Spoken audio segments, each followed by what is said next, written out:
Hi, this is Vanessa Marshall, the voice of Hera on Star Wars Rebels, and you're listening to the Living Force podcast. Know the code.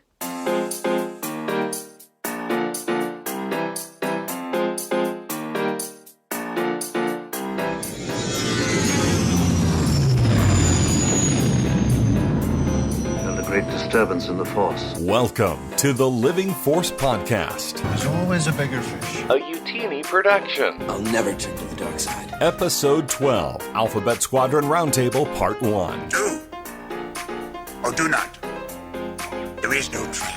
In this episode, the Utini crew unpacks the latest Star Wars novel, Alphabet Squadron by Alexander Freed. Be mindful of the living force, young Padawan. And now, here are your hosts. Hello there. Dr. Corey Helton, Eric Eilerson, and Dr. Charles Hankel. Dude, I went to all 3 used bookstores that exist in this town that I'm in, and overall I got like 6 books. Nice. It's not terrible, but I really want to get that Rebecca Roanhorse book, Trail of Lightning, because she's writing Resistance Reborn, right? Right.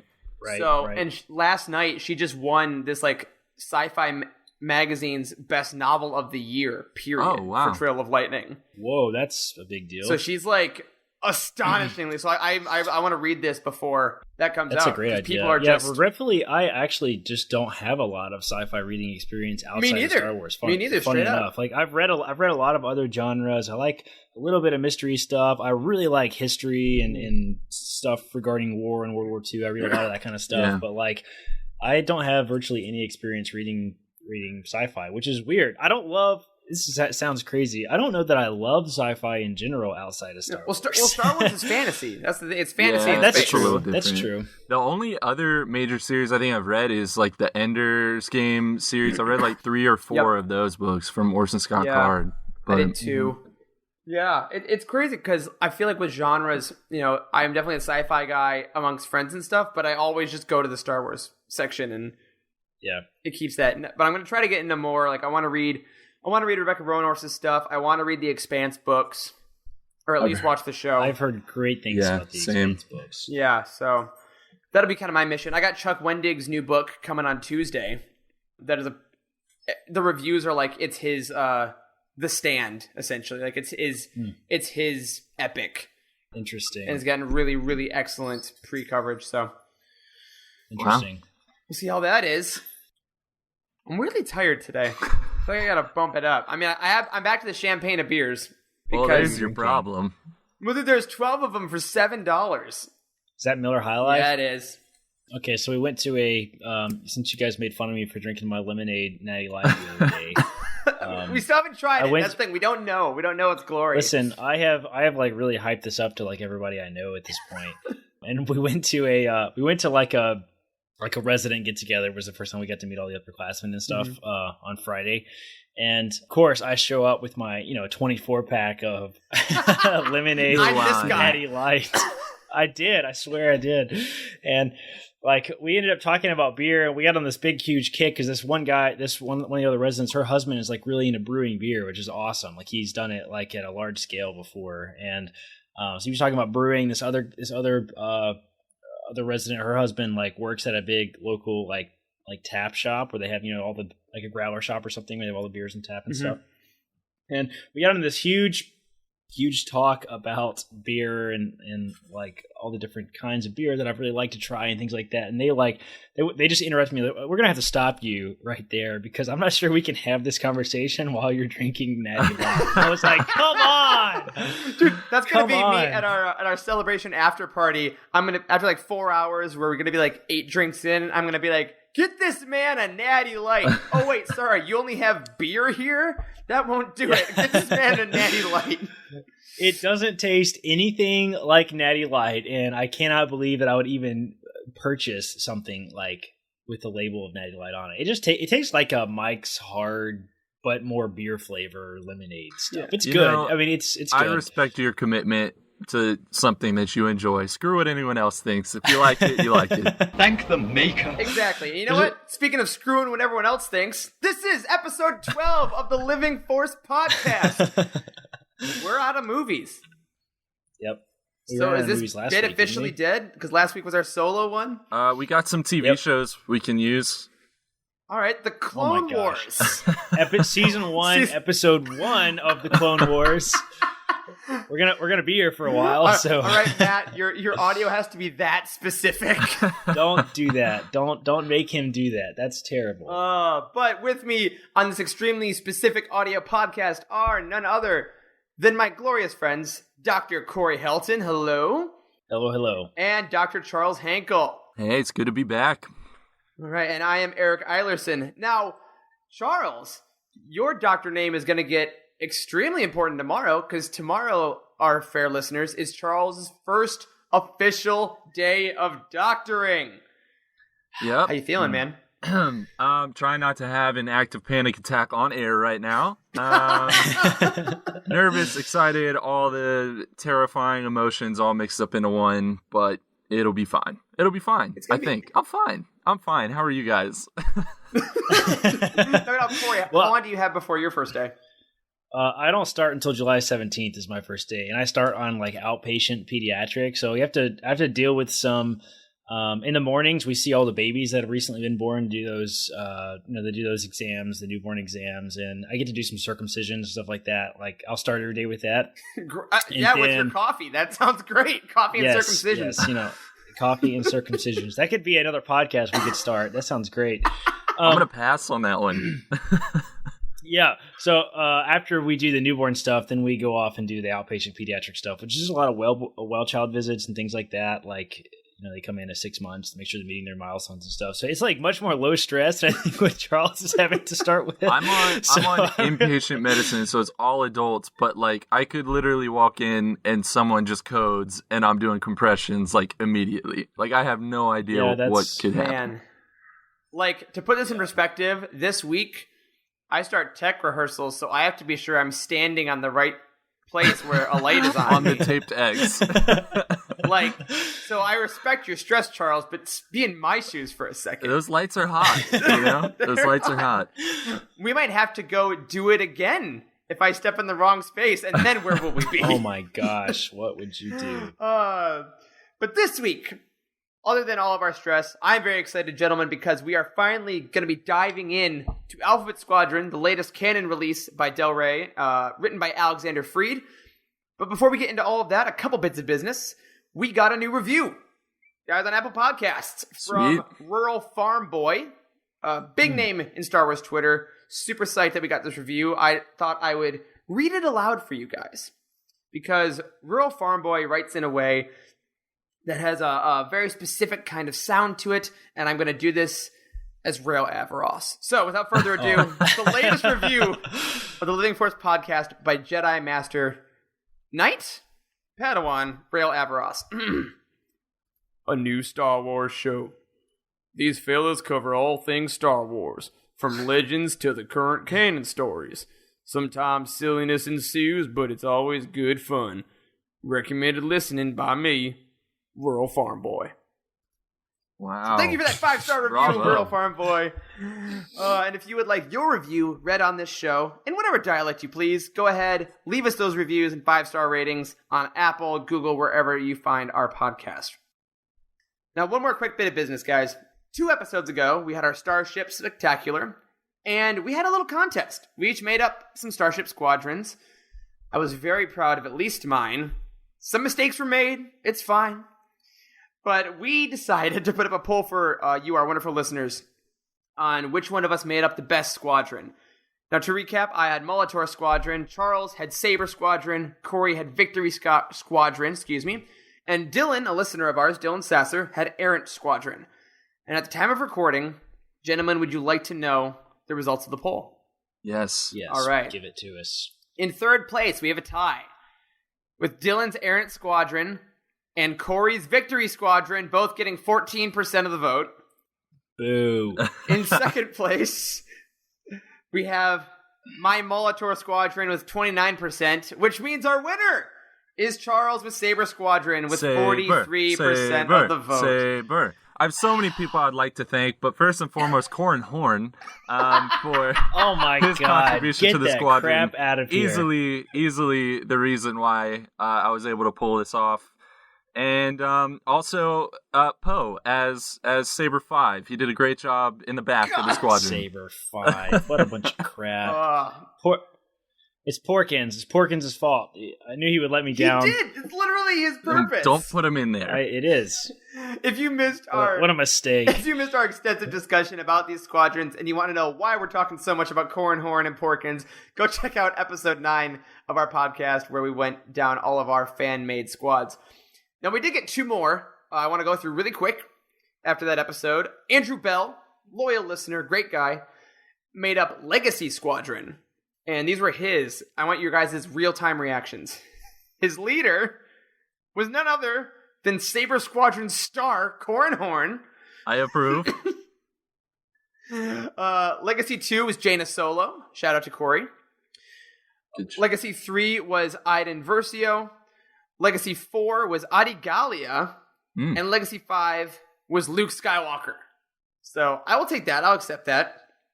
And then Brent Sweeting, another Discord star and Utini Cantina star, made up his own. He's got Harrison Dula as a leader, which I appreciate, who is leading Luke, Han, Wedge, and Poe in the back, which is, again, very disappointing, Brent. I'm not supportive of this. But then he did throw in Nora Wexley as well. So, super appreciate up on there. So, thank you to Brent, to Andrew, to Dylan, to everyone that has their own squadrons in their hearts for that. And Charles, congratulations. Thank you very much. Molotro Squadron will ride again. But you know what, guys? We're not here to talk about our masterful yet somehow inferior squadrons. We are here to talk about the newest, the most magnificent, the Will Lark-driven Alphabet Squadron. And if you have listened to these shows before that we did on Master and Apprentice and on Dooku Jedi Lost, you know this is the time of the show where we throw it to Charles, because Charles goes through every single novel and writes pages of notes with questions, with ideas, with little things he picks out, and Corey and I just get to relax and kind of comment on it. So without further ado, Charles, take us away, man. Alphabet Squadron. So, Alexander Freed has officially written the latest installment in the canon Star Wars timeline, and this is the story he told. Now, Alphabet Squadron basically follows a group of misfit pilots who are thrown together by New Republic intelligence, and they're tasked with the mission to take down one of the premier surviving wings in the Imperial military, Shadow Wing. So that's kind of the basic synopsis that we're working off of. If you have not read Alphabet Squadron or listened to it, if you're doing the audiobook, go ahead and stop listening now, because this is going to get very, very spoiler heavy. Spoiler alert. Spoiler alert. Spoiler alert. Everything's under control. Situation normal. Let's start this off with some plot points. Now, admittedly, you guys have heard us say this before, this book is a little bit lighter on plot and a little bit heavier on character development. So I just want to touch on a few of the new things that we kind of learned from this book. And the first thing is Traitor's Remorse. So Traitor's Remorse was essentially a community of ex-Imperials who were trying to be pardoned by the New Republic, and then they would supposedly be welcomed into the military of the New Republic once they were deemed appropriate for service. So what did you guys think about that community as we saw it, and what did you think about the idea of using ex-Imperials to continue the rule of the galaxy? I thought it was interesting. I like the idea of rehabilitation, because I think that really identifies with the rebellion's kind of ideals, right? Like they used Han Solo, a smuggler, as a general, and they were really big into, we don't care about your past as long as you're helping us now kind of deal. So I like the idea that they set up this place where people could get out of the brainwashing, as it were, and hopefully be sent back into society. And honestly, man, for the last 30 years, these people have been running the business of the galaxy, albeit in a kind of a horrible way, but their knowledge can't just be thrown away. You know what I mean? So are you just going to throw away all these people that have these skill sets? Absolutely not. I liked it. I thought it was a good idea. I think we stayed there for the appropriate amount of time. I'm glad it wasn't a whole book about that. Yeah. But I enjoyed it. Corey, what about you? I really like the name was awesome. Traitor's Remorse is really cool. Like, they didn't really beat around the bush with like what the purpose of that was at all. They're like, listen, this is for sort of ex-cons kind of thing is the vibe that I got. which was really, really interesting.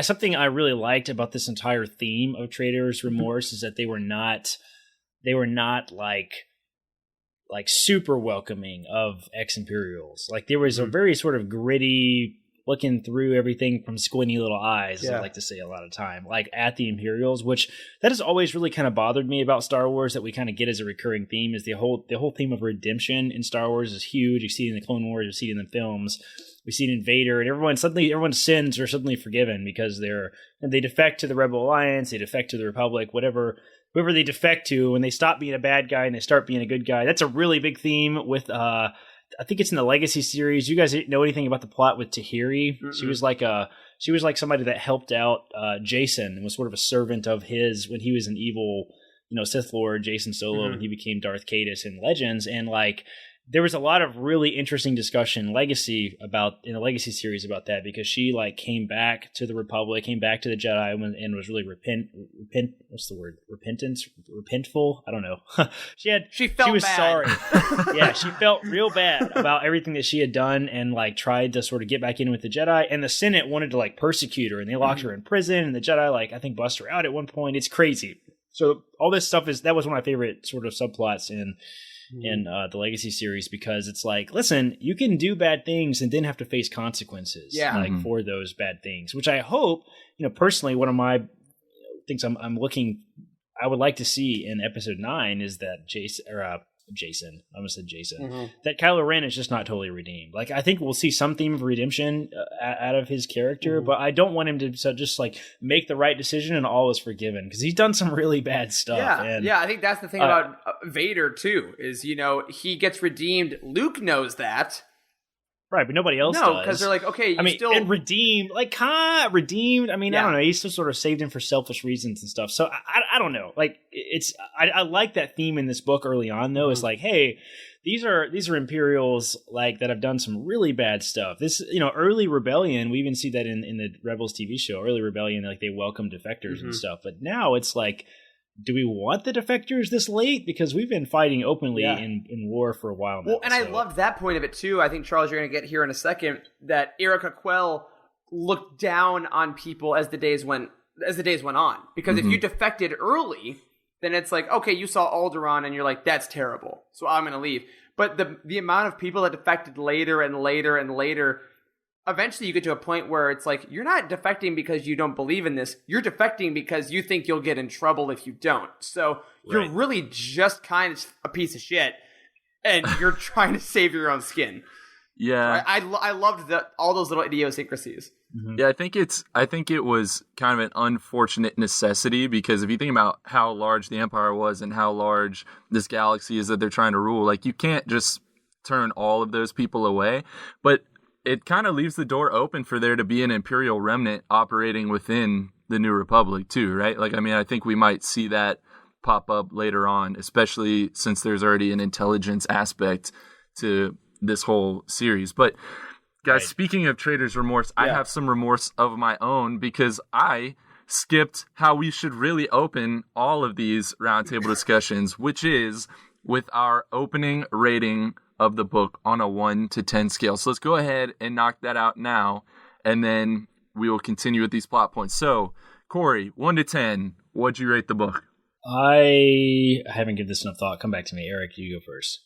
All right. I'm going to go 9.5. Wow. I loved this book. I'm not going to do that. I'm going to give it I'll give it a 6.5. Okay. And Charles? I gave it an 8. I feel like we're kind of all sitting about where we normally do. I mean, Corey and Eric, that's sometimes mathematically in the middle of 6.5 and 9.5. Wow. Yeah. It's 1.5 to either side. I'm like the guy that's always sitting the fence, and then Corey and Eric are on one end of the spectrum or the other. So perfect. Yes. Yeah. Well, this is okay. If you think back to our Squadron episode where Eric was the A-wing and I was the X-wing and you were the Y-wing, I think that fits pretty perfectly. I agree. The X-wing and A-wing pilots are always like giving each other crap about how their ship is superior. So that's pretty pretty appropriate. And I've said it before, and I'll say it again. I love that we disagree with each other frequently on the show because it makes it more interesting, I think. Absolutely. And I'm out for blood. So, Charles, continue.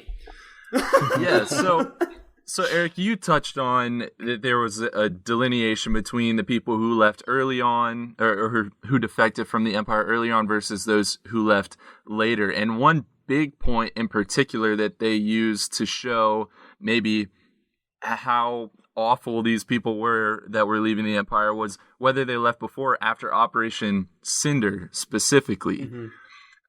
So let's talk about Operation Cinder because it was featured pretty heavily in this book. We heard a lot about it. We learned more about it. We heard about more planets that were affected. But what did you guys learn about Operation Cinder in this book, if anything? So Operation Cinder is very interesting to me because, in my opinion, Operation Cinder is like, it should have the sort of, what's the word I'm looking for? It should have sort of the power, But the devastating effect.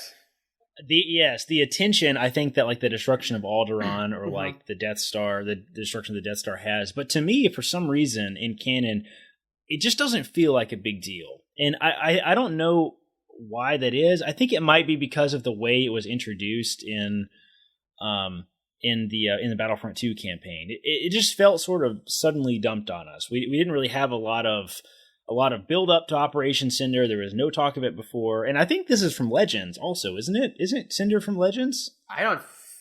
From what I remember, I think the first time it was mentioned, the messengers are from Legends. Yeah, because Cinder, I actually believe, was first mentioned in Aftermath. Was it? Was it made a big deal in the Aftermath series? Yeah, because Aftermath was right. It was the same year as the Battlefront 2 came out, but it was like beginning of the year. They mentioned, I believe, Cinder in there, and then we got to see it in Battlefront. It just seems like even though we've now had some very directly involved people in Operation Cinder, we've seen them in canon, I still don't feel like we've actually gotten like what Operation Cinder is. Like it seems to be everything looking at it like from the side, I feel like, whereas the destruction of Alderaan is like all in your face. We see it happen directly in the film. We see Tarkin give the order for it. And I don't know why. It doesn't feel like it has like the power, the attention that it should have, I guess. Do you understand what I'm saying at all? Is that am I being crazy here? Yeah, I do, and I think that it speaks to human psychology in a way, right? Because like one death is a tragedy, 10,000 deaths are a number kind of thing. So I think Alderaan was destroyed. We're like, that was Alderaan. That we see it, we know the moment it happened. Whereas Cinder is a bunch of planets at once, kind of in various different ways. It was more successful on some planets than others, so it's a little less specific. Because I agree, for me, I think Alderaan still hits me deeper. But what I liked that this book did was showcase the effect of Operation Cinder through Erica, through her psychology, through how much being around it broke her. Maybe that's what we're missing a little bit, is we haven't seen the other side of it yet. Like we haven't seen like other than the glimpse that we got into in the Battlefront 2 campaign, we haven't seen like what it was like to live on a planet that Operation Cinder was going. Yeah, like a person that escaped Cinder on their own planet.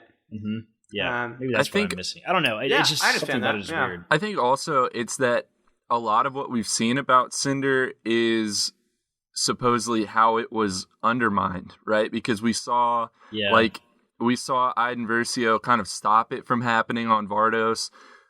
We heard about at least Quell saying early on in the novel that she was trying to stop what was happening on Necronis.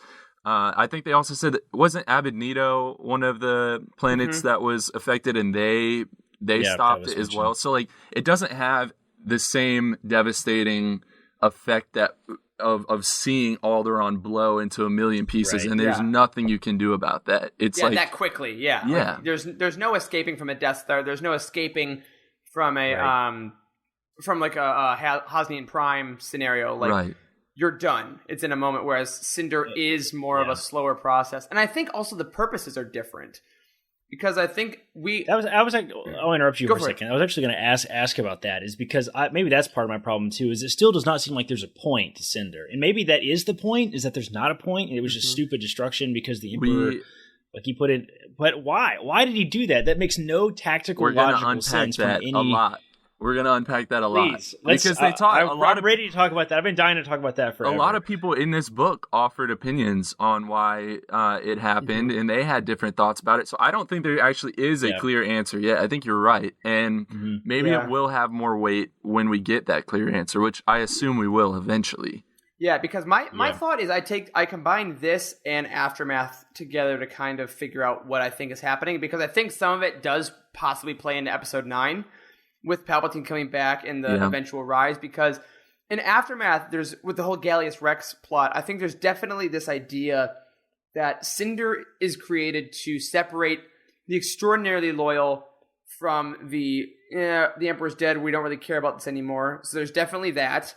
And there's also a point where Palpatine is so kind of psychotic in his own way that if I die, then you all failed to protect me. So burn away this empire because it clearly didn't work and something stronger must come in its place. It's the Sith mentality. It's the Bane mentality that if I die, it's because I was too weak to survive.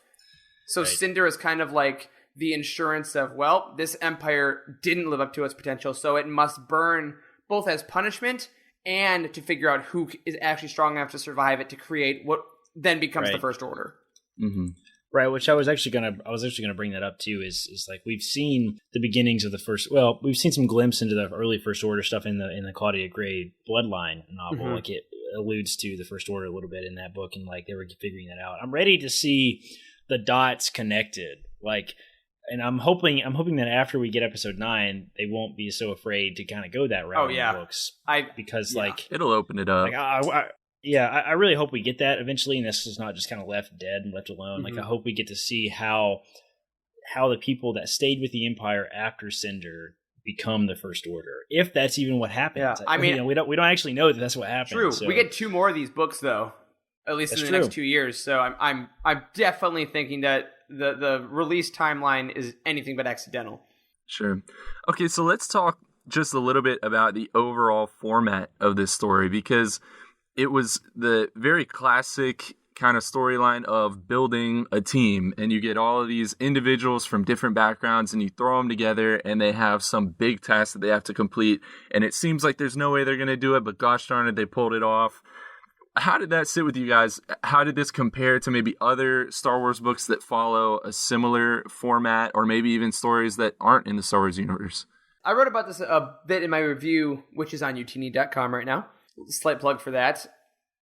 That's one of my favorite tropes, is the people from different backgrounds coming together to form a squadron that becomes a family. And, you know, it's a very common sci-fi trope, but I love the way Free did it in here, because each of them are coming from a unique background or perspective, yet they all have that one thing in common where they're the last survivor of their squadron, right?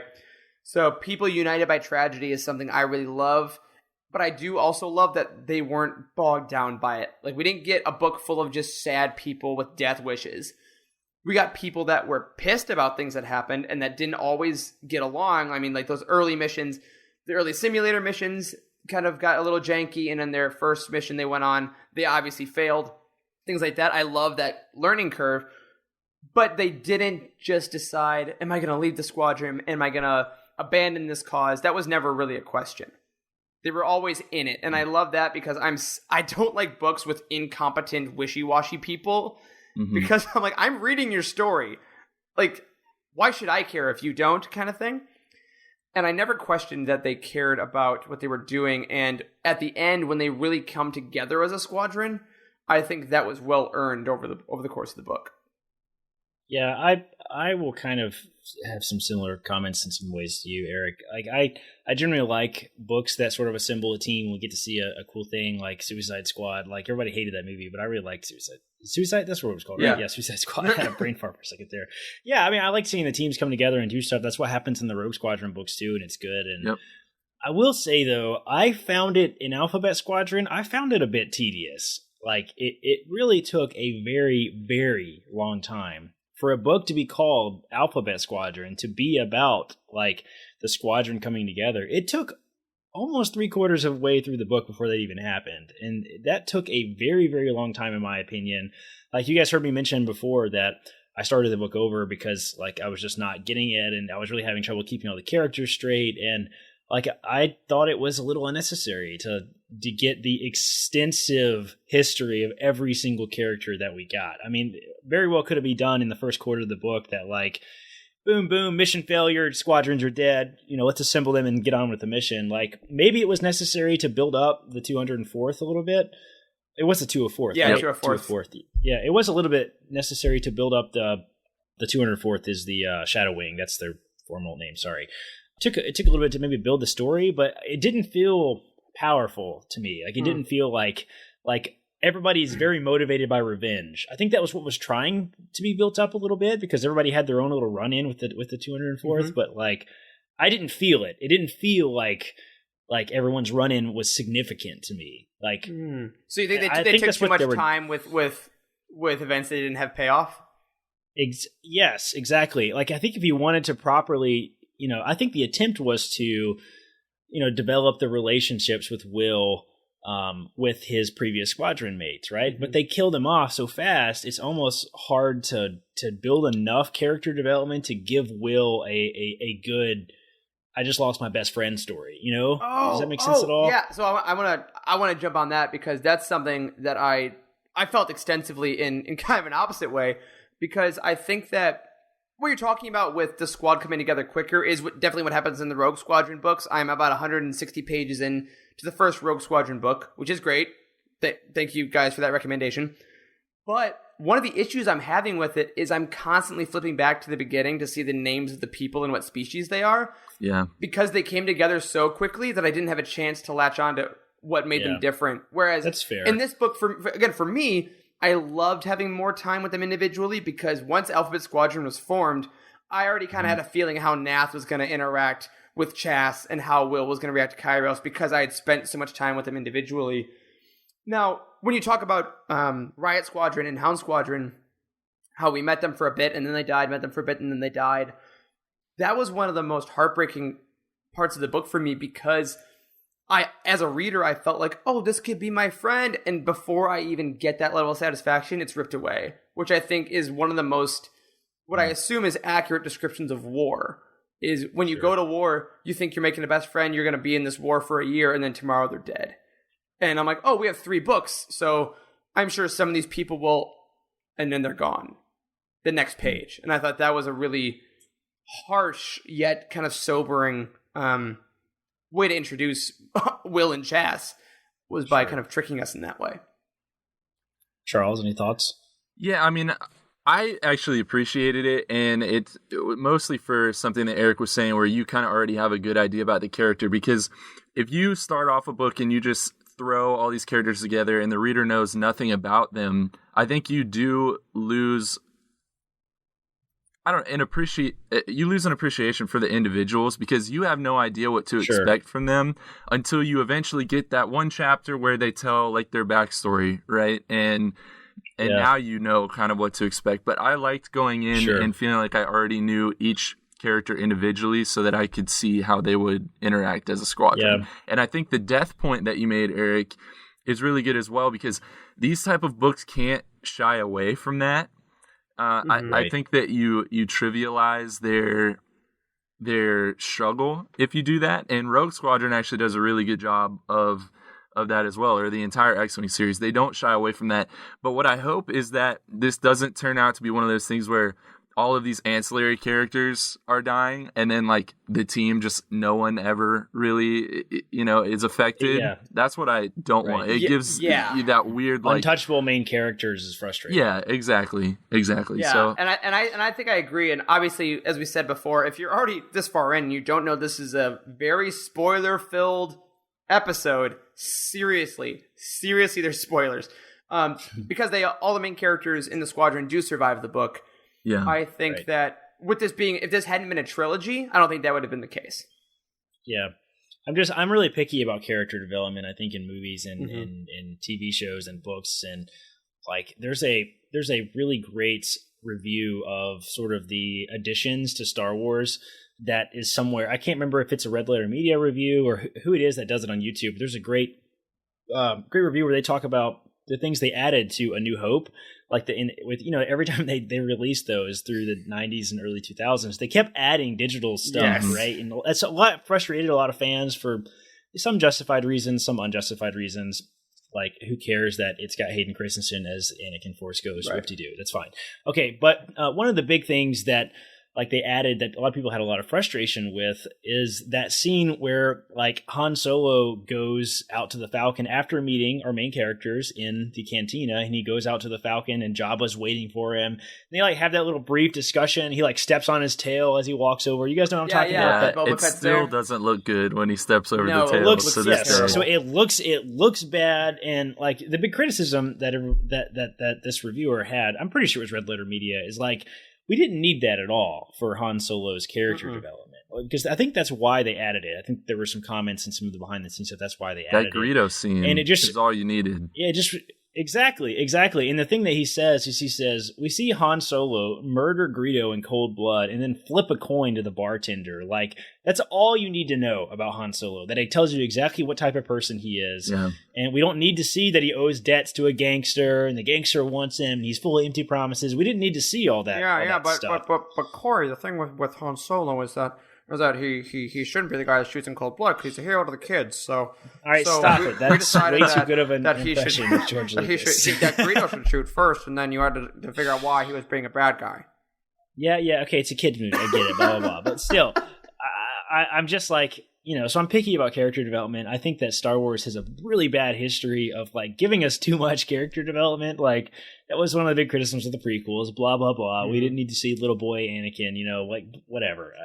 I'm just saying that, personally it irked me. It has a lot to do with why I give the book such a low rating, I think, is that's fair. I found it at times I found the book tedious, which there are a couple books in Star Wars that have done that for me. So, it's no shame to the author or to the book itself. It's just like everybody has different forms of storytelling, and, that's the joy of all this, is we can all have different opinions about and I think that's one of the big realizations that I had with this book about new canon in general versus Legends.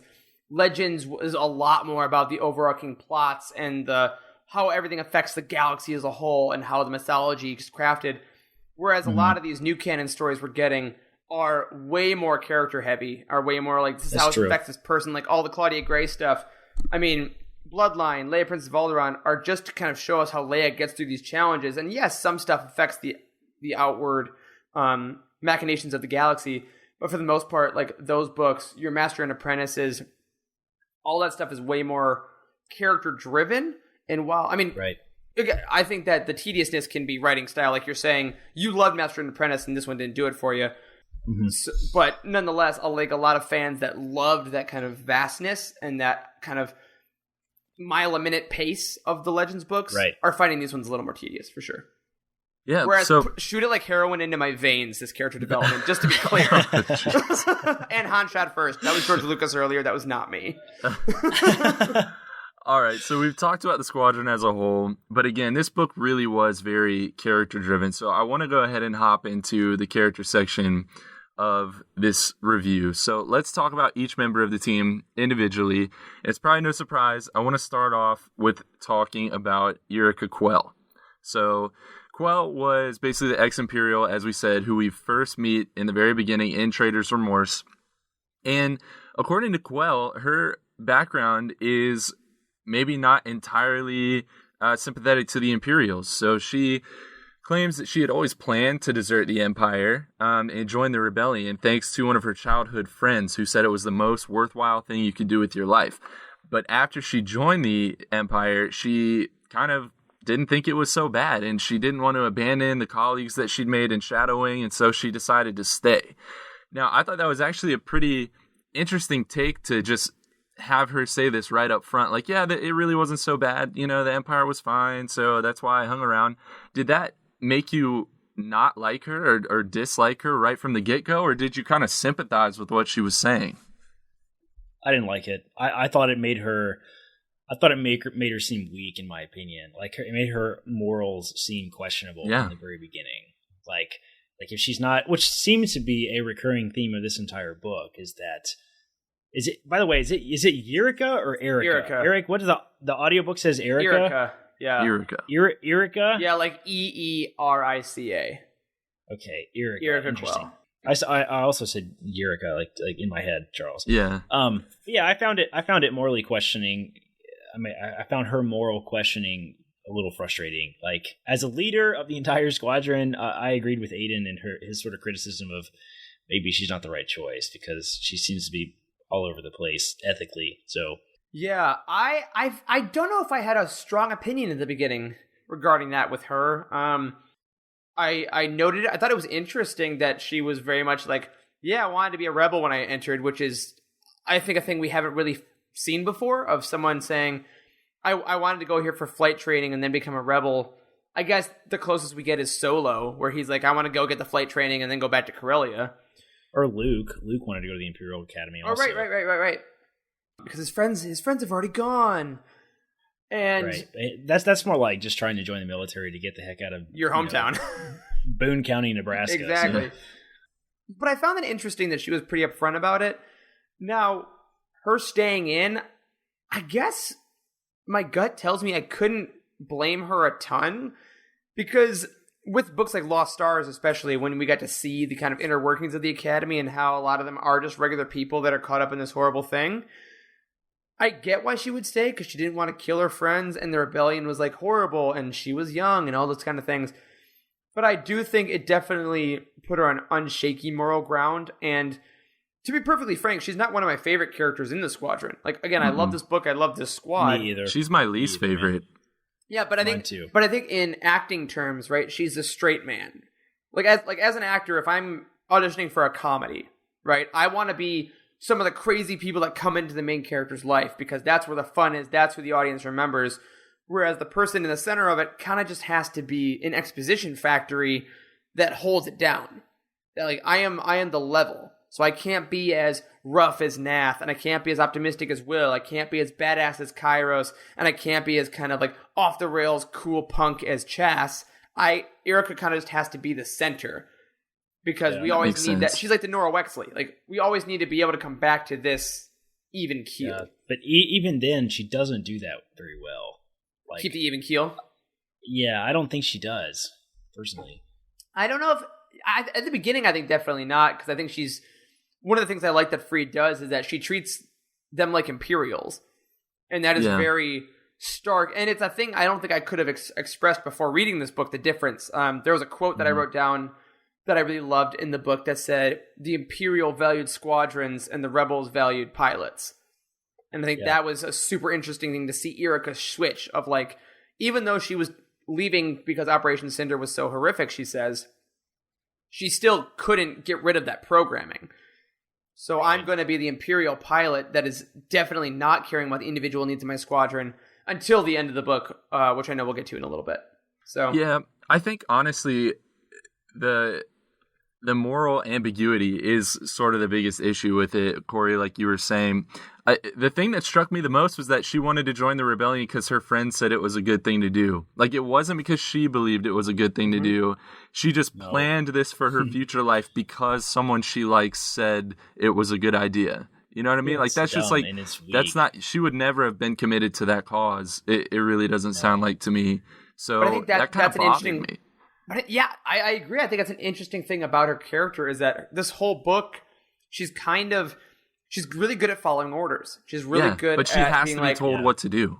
Yeah. And it openly said that multiple times. Like, she was like, oh yeah, I guess I'll kill all these people because I'm a rebel now. And it's like, She didn't even feel that bad. She didn't even feel that bad about, like, fighting the Imperials. Like, it. I think she did. He tried. Well, I think Freed tried. Like, he definitely put in some sentences and whatnot, and some dialogue and whatnot about how she felt like a little bit sick about it or whatever. But she did it. Like, she had no problem actually pulling the trigger and all that kind of stuff. Well, I think that's one of the things that Hera sees in her, frankly, is I think her and Hera's relationship is interesting because Hera's the one who tells Aiden, like, Quell is going to lead. And she's the one that puts her up for it. And I think Hera sees in her a person that has good instincts and has been, like, pushing them down her entire life.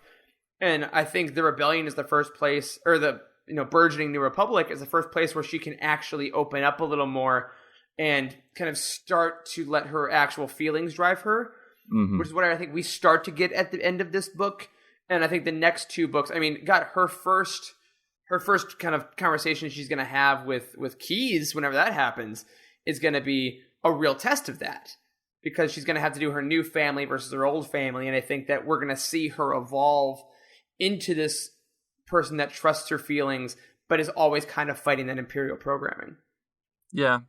So, I mean, on that note, given Quell's entire background, she is constantly trying to prove herself throughout this book. But her Imperial ties are really strong, and she often is thinking like pretty fondly back on her time with Major Keyes and Shadowing and some of the things that happened, you know, when she was still with the Empire. But that slowly does change throughout the course of the book. She stops thinking about it as much. I think she stops feeling as strongly about it. But at what point do you think that Quell really ceased to be an Imperial and solidified herself as a rebel, if you think she even ever did at all?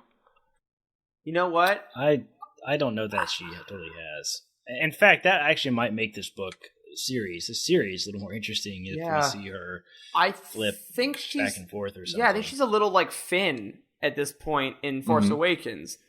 I think she's on this side, and I think she believes in what they're doing, but I think she's still doing it not entirely for the reasons. I think it's going to take a big loss to kind of put that in. Yeah, quite frankly, I think she just needs to quit altogether. Like, she needs to get out of the military and go live a peaceful life as a farmer on Edu or something. I don't know. Like, she needs to go do something else, because she's, like, really struggling with this whole military choose a side thing, and seems to be really affecting her. So, I don't know. If I was her psychiatrist, I would, you know. If you were ITO. Yeah, exactly. Like, I don't think Erica's going to quit, but I do think that we're going to quit just for a second to put in a UTN member break, and then we're going to come back to the bloodbath that is the discussion of Alphabet Squadron. Be back in a second. Hey everyone, this is Freddie C., Living Force podcast producer, and you may be asking, hey Freddie, what's your favorite series in the EU? And you know what my answer is? Rogue Squadron. I mean, come on, let's go over it. Luke Skywalker, check. Wedge Antilles, check. Starfighters, you got it. Battles, of course. Kissing, who knows? The only way to find out is to lock those S-foils in attack position and dive in. There's about 9 books, so I recommend the omnibus. Head to utini.com if you want more information about the series. If you have any questions for me, you can find me on Twitter at WakeUpFreddy. Alright boys, I've had my 30 seconds of fame. It's all yours. May the Force be with you. And we are back. Corey, what'd you think about that clip? I wouldn't know, Eric, because I didn't get to listen to it. Yes, normal as always. Charles? I thought it was great. I enjoyed it. Thank you. I agree. I have faith in our team. Couple of shills. Shillcast, episode 12. Oh my god, now I kind of just want to make a podcast called Shillcast, weekly 2-minute episodes that just says, buy Disney swag, buy Disney swag. Go to Galaxy's Edge, build the lightsaber. You will cry, you will cry. But we're not here to talk about Galaxy's Edge. We're talking about fighter pilots. Who's next? All right, so I still want to talk about Quell. I think there's more to say about her. And I want to kick this part off with a quote that was actually pretty heavily featured to promote the book. And it was something that Hera said to Quell. And she said, you know your squadron will fight, but will they fight for you? Do they know that you'll fight for them? So again, we're talking about Quell having to prove herself to her squadron. And I want to talk about how Quell decided to prove, quote unquote, herself to her squadron. She decided to get all of their ships custom painted overnight with the Alphabet Squadron logo. And then she also got that logo tattooed on her bicep. Now, now she didn't prove herself in battle ever. You know, she essentially just got inked up. And did that land with you guys? It's like a very, and I'm serious. It did not land with me. If you can't tell by how I'm phrasing this, but it may have landed with you. So like, know what I think. I mean, did it fall flat for you, or did you read that scene and were you just like, hell yeah, Alphabet Squadron, like let's do this? No, I was not like that. I thought that was what I was supposed to get out of it, but I was like, I legitimately let the book fall on my face and was just like, wow, like this is so cringy. I hated it. I hated it so much. It was my least favorite scene in the entire book, and it made no sense whatsoever. And like, she painted some logo, and like, it made a big deal about like how she had stayed up all night or something and done it. You remember that? Like she had not had any sleep last night, so she could do this art project on the X-Wings or whatever, or on, you know, the ships, and then she got a tattoo, which is, I don't know. It just, why a tattoo in artwork? I don't know. I thought it was really dumb. Eric? As the resident tattooed person on this podcast, I dug it, but also it's for a couple of reasons. It's not just because I have a tattoo. It's definitely a part of it. But it reminded me of kind of old military ships, like a lot of, in Clone Wars, the Plo's Bros ink on their gunships was there. All the clone troopers customized their armor in a certain way. Now that I'm reading Rogue Squadron, like Wedge has all his kills painted on his thing. Like, the painting of a ship seems to be very symbolic in the rebellion and in the all various parts of the militaries. And I think that the idea of them kind of being this aimless group, like the working group, I think is what Kieran Aiden called them, right? Mm-hmm. Before that, they had just been the working group. And I think even just the symbol does a lot. I mean, whenever we go around and we see, like, you see the rebel brand or whatever 501st batch you are, like, they all get their own patches. I think for me, it landed because it was Erica's way of saying, like, listen, you think I don't believe in you and I'm not good. She's not good with words. She's not really good with people because the Empire didn't care about it. So it's kind of like her way of saying, I do believe in you. I can't really express it as much as I want because that's not who I am, but I can make sure that we fly as a team. And the tattoo, I mean, that is a little bit in me because I do want that tattooed now. Yeah, but it wasn't like look how loyal I am tattoo. It's like somebody that's got like a really abusive girlfriend and like really hates them and like they're really bitchy all the time and spending all their money and they're like, look, I love you. Look how much I love you. I tattooed a heart with your name on it on my bicep. Yes, that's exactly what I got. It felt like, okay, out of a loyalty thing or in painting the kills on your starship, that's all really fantastic. Like, I think that would have been great if it was done in a different context. The fact that it was done from the angle of this is how Quell proves her loyalty to the squadron, that totally fell flat for me. Because a tattoo and painting artwork on ships doesn't mean squat in my book. Like, that's just... I that's felt desperate. like, I don't know. I felt like a couple things. I felt like her behavior did not change at all before and after the tattoo. And I mean, like, maybe subtly, but at most. So to me, it was just like sort of a little bit of an empty gesture. And the other thing that bothered me was this was like an intelligence working group. Like, so like the and not even proven yet. Is it going to remain the Alliance? Exactly. And so like, group? Who's to say 3 of them don't get blown out of the sky and it's an entire X-Wing squadron next week? You know what I mean? But like, I just want the symbol to have some weight behind it first. Like, she made it up that night. Like, there was no symbol. Like, she just created it and made it up. Like, the Rebel insignia has weight behind it. The Alphabet Squadron probably will eventually, but didn't at that time. So that was my thought there. If this was like a children's animated TV show, that would have been like the key moment that she was suddenly a rebel. Does that make sense? Like, that would have been the thing that all the children understood to mean that she was totally loyal and all in now. And that's not what it did for me at all. That's one of those things in kids' TV shows. We get a lot of that in Star Wars, that like, you know, you have to roll your eyes at a little bit of the cringy cliche stuff in the kids' TV show. And that's where this was for me. I just really didn't like it. If Alexander Freed ever listens to this, I hope he's not supremely insulted by my thoughts on that. It didn't fall where it was supposed to for me, I think. And, you know, it's what it is. Okay. Yeah, I mean, I dug it. I'm interested to see if her having the symbol on her somewhere comes up again in the other books. Yeah. So you're like ready to get a Utini tattoo, Eric, is what we have talked about this in Slack, Corey. You've mentioned that in jest. We're getting the evaporator. I'll get that on my ankle, man. Just get Utini tattooed on you, but in place of the O, put in the Alphabet Squadron patch.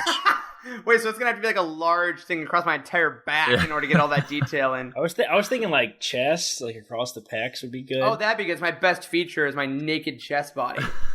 Yep, that's right. Moving on. So I want to wrap up Quell just by talking about how she ended up in an X-Wing. Because again, it's Alphabet Squadron because each person was flying a different letter starfighter. So Quell makes a point. She really does make a point in that she chose her starfighter, the X-Wing, at total random. And she actively dismisses the idea that there was any kind of reason behind it, that there is anything like the Force that could have had a hand in it. But do you believe that it was meant to be? Was Alphabet Squadron meant to be, or was it really just totally random and they all ended up in different ships? I don't think it was meant to be, no. I don't think that's a Force thing, personally, because they do talk about how it's not like strategically advantageous to have that many different ships in a squadron, right? I think that it is random to the point of what was available. You know, because they do point out that the A-Wing and the B-Wing are more difficult to repair because they don't have them in the fleet, really. So I think that if it was meant to be, then it would have been a little easier to maneuver around things. There would have been less trials to happen. I do think it was a matter of, I mean, obviously, if we want to go meta about it, when he was writing it, absolutely. Like that's the draw in a writer point of view. But in the terms of the Star Wars universe, I believe in the randomness of that act, yeah. Okay. Corey, do you feel the same way? Yeah, pretty much. I don't really have a whole lot to add to that. Like, it struck me as being necessary from a writing standpoint. Like, how can you have a squadron leader not in an X-Wing? Yeah. Well, you're saying that because you were the X-Wing. That's how it happens. Whatever. So I do want to say just actually... On that note, Freed had some really awesome quotes that I had to write down. And so I want to share this one really quickly because it was some of Quell's thoughts about the Force. And it said, "The zealots of the rebellion revered a mystical, omnipresent, and undetectable energy they called the Force, claiming its ineffable power controlled destinies. The mysteries of hyperspace were real enough for Quell." I thought that was really nice. Yeah. They did talk... Yeah, sorry, go ahead, Eric. Yeah, I was going to say, I think that's a really nice kind of side by side of science and religion in Star Wars, because that's the Force is very much a religious analog and very much a thing, and it makes her sound kind of like a whiny, stubborn atheist, which again I am one, I can say that. But I think that's a cool thing of she's like, no, I've seen everything I need to see, and it's Han Solo too, you know. I've seen all these galaxies, and I don't think there's some kind of mystical force connecting it all. Yeah. All right. Well, let's move on from Quell, and let's move on to Nath Tenzent. So basically, Nath was our Y-Wing pilot. He was part of an old squadron that was completely obliterated by Shadow Wing, and that left him as the sole survivor. So whenever Quell tried to get him to join the New Republic, he openly refuses. He's just not going to do it. Why do you think that he refused? I think that Nath is one of those guys that hates being put in a box, right? Because he was an Imperial pilot, and he grew up with the same regulations as Quell did, and then he left pre-Alderaan, right? If I remember that correctly. I think so. Yeah, just barely pre-Alderaan, and then became essentially because he was smuggling stuff, because he was doing illegal stuff is why he left, not because of a sense of morality. And then he went off to kind of keep his head down and do his own thing. I think that he's not interested in the back and forth of rebellion, empire, at least at the start. So he definitely strikes me as someone you'd find on Nar Shaddaa or something like that. Yeah, Nath was my favorite character in this book. I can see that. I really resonate well with the whole idea of it's not like being in it for yourself, but being to a point that you kind of take a step back from the big picture a little bit of listen, these giant political forces that are moving are going to move without me being here. And that's kind of how I feel about my place in the world. It's the DJ mentality. It's the DJ mentality. It is.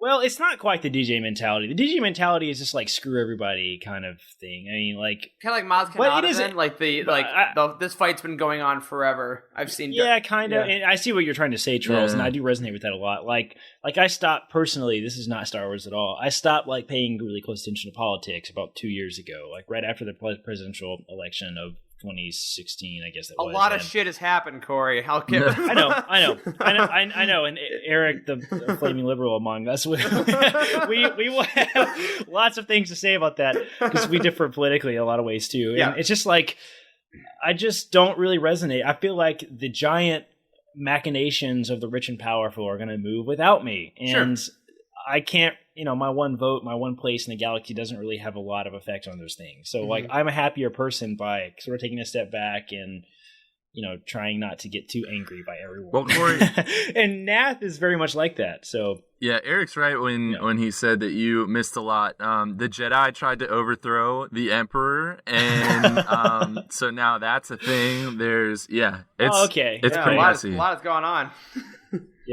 Yeah, but I love that about Nath. Like, why did he refuse? I think that's why he refused, because that's his place in the galaxy. He's just like, listen, I don't want anything to do with this. I've done that for a long time, and it didn't. All it got me was pain and suffering. Where Jin says that all the rebellions ever brought her is pain. I think that's why he left. He was just like, he didn't want anything to do with it. That being said, I do think that Nath is always kind of looking for the right excuse to jump in, though.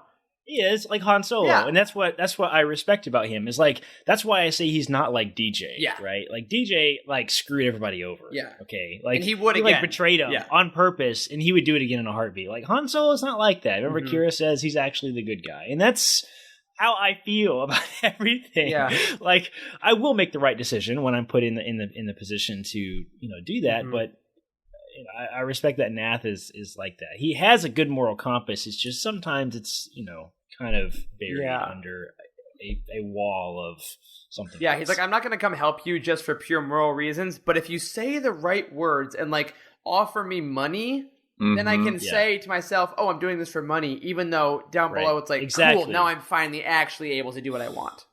Right. So that's a great question. Yeah, he was offered money, and that is revealed to be the reason, at least why he said he ended up joining Alphabet Squadron. Right. But like Eric says, like maybe he says to himself, which I really like that. Right. The way you put that, Eric. It's probably very true. Right. Now he also, though, when later in the book when they're on Pandem Nye and he's going after Shakara Nerys, and to recover that Imperial file on Quell, like he has that whole thing that happens in movies and books and stories like this, where you have the monologue about like, my name is Inigo Montoya, you killed my father, like all of that stuff. I loved that moment. Yeah, and he was basically like, you killed my whole squadron, and now like I'm here to kill you. And he seemed really motivated by that, when early on he was claiming that wasn't his motivation whatsoever. So if you had to choose one, and it sounds like I kind of know your answer already, but what is Nath's true motivation to be in this squadron? Is it money, or is it justice for his old squadron?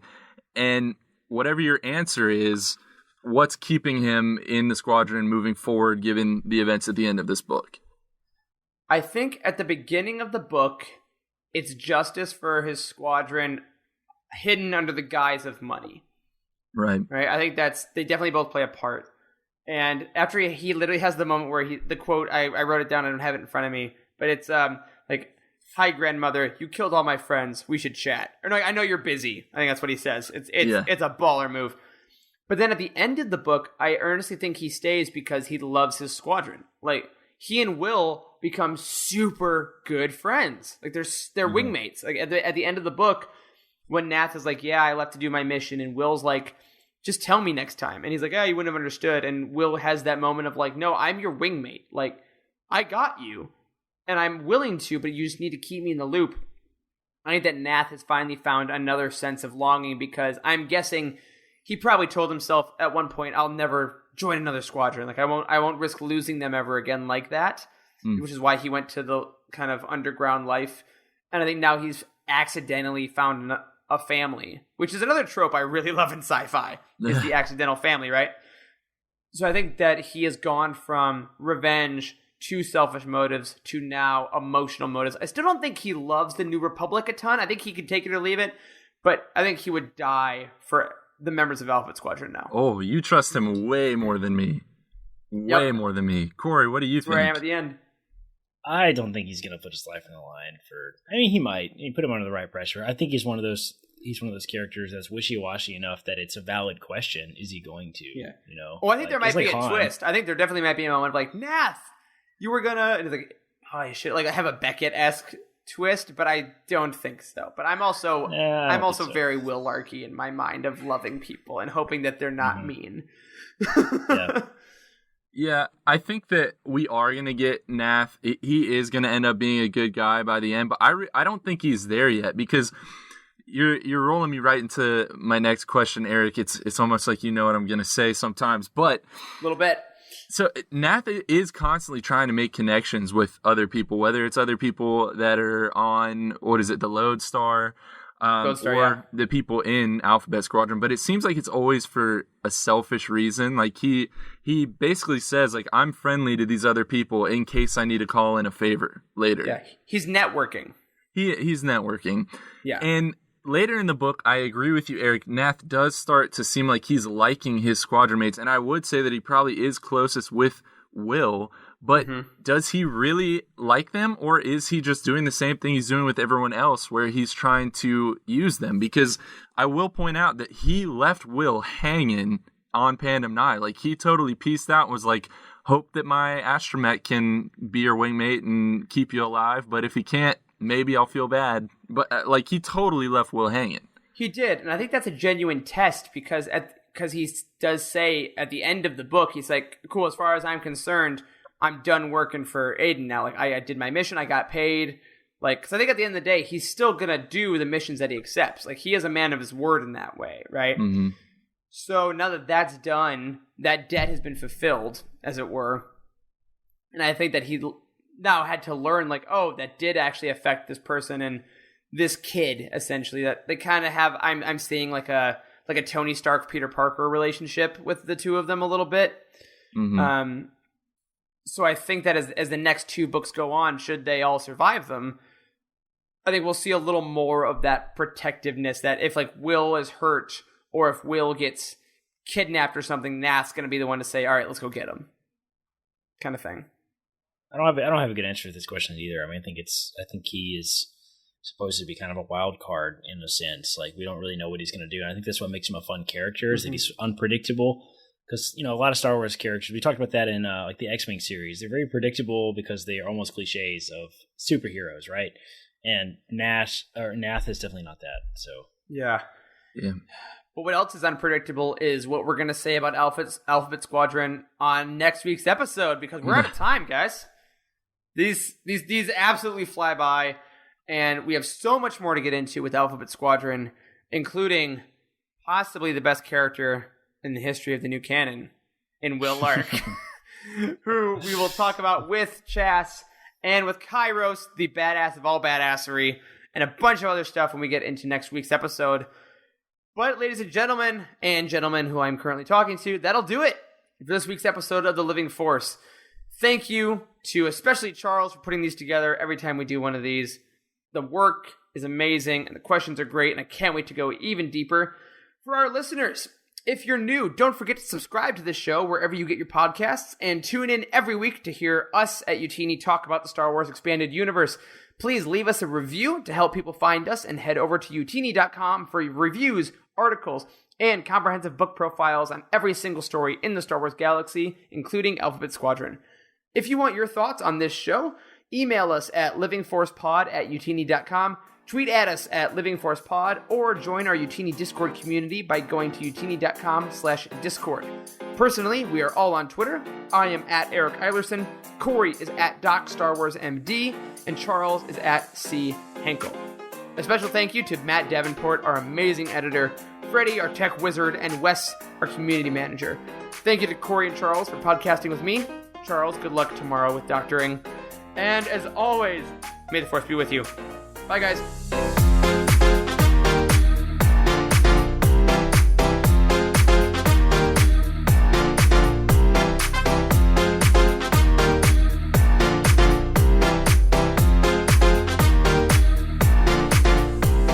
There is no hatred.